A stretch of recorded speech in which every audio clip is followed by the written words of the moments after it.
નમસ્કાર દર્શક મિત્રો, ફાસ્ટ ઇઝ ઇવનિંગ બુલેટિનમાં હું ઉદય રાવલ આપનું સ્વાગત કરું છું। બુલેટિનની શરૂઆत કરીશું ઉમરગામના મુખ્ય समाचारों थी। वायम टूर्स एंड ट्रैवल्स आपके लिए लेकर आ चुका स्पेशल दिवाली टूर, जिसमें आपको गोवा महाबलेश्वर की 7 days tour, Mahabaleshwar Panchgani Lonavala 3 days tour, Udaipur Mount Abu Jaisalmer Ramdevra 9 days tour, Delhi Haridwar Gokul Mathura 12 days tour और साथ में नेपाल के साथ इलाहाबाद और बनारस की 16 डेज टूर, कश्मीर के साथ माता वैष्णो देवी की 16 डेज टूर, शिमला मनाली के साथ राजस्थान के 16 डेज टूर और बाकी के भी जो टूर्स है वो अभी आप स्क्रीन पर देख पा रहे होंगे।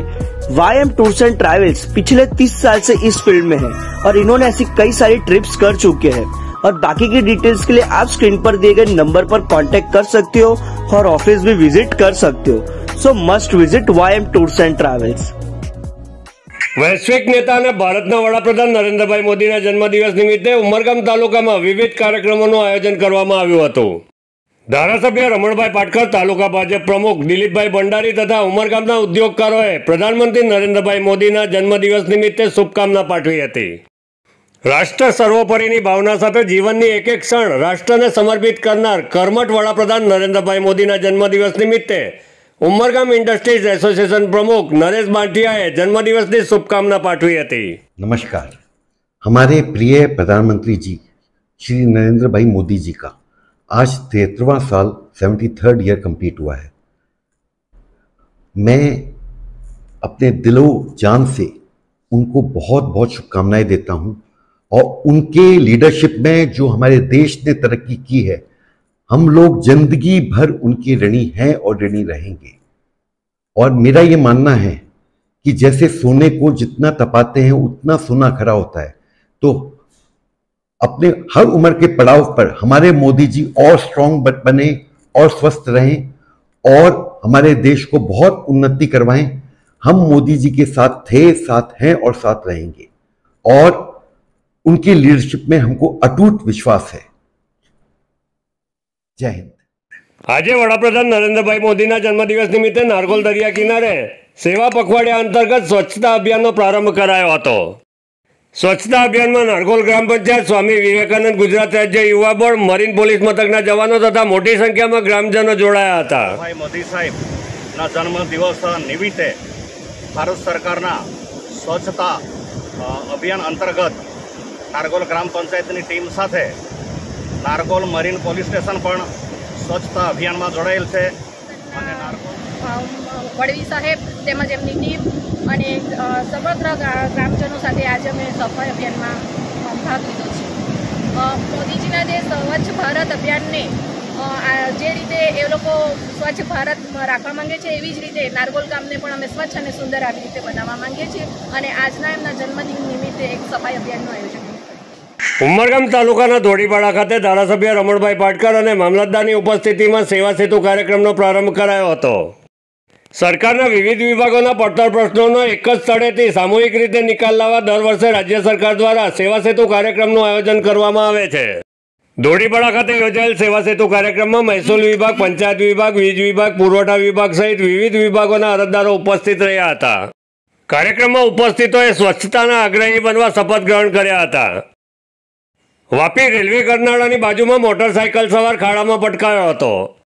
રાત્રિના સમયે અંધારાના કારણે ખાડો નજરે ન પડતા મોટરસાયકલ સવાર ખાડામાં ખાબક્યો હતો। ઘટનાની જાણ થતાં આજુબાજુ વિસ્તારના લોકો અકસ્માતના ભોગ બનેલ યુવકની મદદે દોડી આવ્યા હતા। સદનસીબે ઘટનામાં મોટરસાયકલ ચાલકને કોઈ ઈજા થઈ ન હતી, પરંતુ મોટરસાયકલને નુકસાન પહોંચ્યું હતું। વાપી વિસ્તારમાં વિકાસ કામોના અમલીકરણ દરમિયાન જાહેર સુરક્ષા સંદર્ભે તંત્ર અને એજન્સીની બેદરકારીને કારણે નિર્દોષ વાહન ચાલકોએ ભોગ બનવું પડતું હોય છે। વલસાડ મોગરાવાડી વિસ્તારમાં ઘાસ કાપવા ગયેલા પતિ પત્ની જીવંત વીજ વાયરના સંપર્કમાં આવતા તેઓને વીજ કરંટ લાગ્યો હતો। જોકે ઘટના સ્થળે ઉપસ્થિત પુત્રએ જીવના જોખમે માતા પિતાને બચાવી લીધા હતા। ઘાસ કાપતી વખતે ઘાસમાં પડેલો જીવંત વીજ વાયર હાથમાં આવી જતા ઘટના સર્જાઈ હતી। જોકે પુત્રએ લાકડાના ફટકા મારી વીજ તાર હાથમાંથી છોડાવ્યો હતો। घटना अंगे जाण थता वीज विभाग और पोलीस विभागना अधिकारीओ घटना स्थल पर आवी पहोंच्या हता। वलसाडना अब्रामा विस्तारमां कार वीज थांभला साथे અથડાતા अकस्मात सर्जायो हतो। अकस्मातमां 3 वीज थांभला जमीनदोस्त थई जता समग्र पंथकमां अंधकार छवाई गयो हतो। નગરપાલિકા ઝોન કચેરીની બાજુમાં આવેલા મંદિરમાં ભંડારો ચાલી રહ્યો હતો. ઘટનાને પગલે ભંડારામાં પણ દોડધામ મચી ગઈ હતી. ઘટના અંગે જાણ થતાં વીજ વિભાગ અને પોલીસ વિભાગની ટીમ ઘટના સ્થળ પર આવી પહોંચી હતી. ગણપતિ વિસર્જન તેવા ઉત્સવ પ્રસંગે અબ્રામાં લુહાર ફળિયા પાસે બ્રહ્મદેવ માતા મંદિર મંદિરમાં ભંડારો હતો. આરતીનો સમય હતો ત્યારે એક વ્યક્તિ પૂરપાટ ઝડપે મુખ્ય રસ્તાથી વાહન હંકારી જતા ડીજીવીસીએલના કેટલા પોલ 3 થી 4 પોલ અકસ્માત કરે. જે હાલ આપ જોઈ શકો છો અહીંયા જ્યાં રસ્તા પર આ તો ઠીક છે કે આરતીમાં લોકો હતા એટલે 100-150 વ્યક્તિઓની સમૂહમાં જો રસ્તા પર કોઈ આવી નહીં, બાકી જ્યાં ભયાનક પરિસ્થિતિ દુર્ઘટના સર્જાય એમાં કોઈ હિંમત નહીં મળે. એટલે આ બાબતે ડીજીવીસીએલના પણ કર્મચારી આવી ગયા છે, પોલીસ ડિપાર્ટમેન્ટ પણ આવી ગયું છે. વલસાડના ધરાસણા ગામમાં રેતી ભરી પસાર થતી ટ્રકો સામે લોકોનો રોષ ફાટી નીકળ્યો હતો. ચેકિંગથી બચવા ટ્રક ચાલકો ગ્રામ્ય વિસ્તારમાંથી ટ્રક લઈ પસાર થતા હોવાના સ્થાનિકોએ આક્ષેપ કર્યા હતા.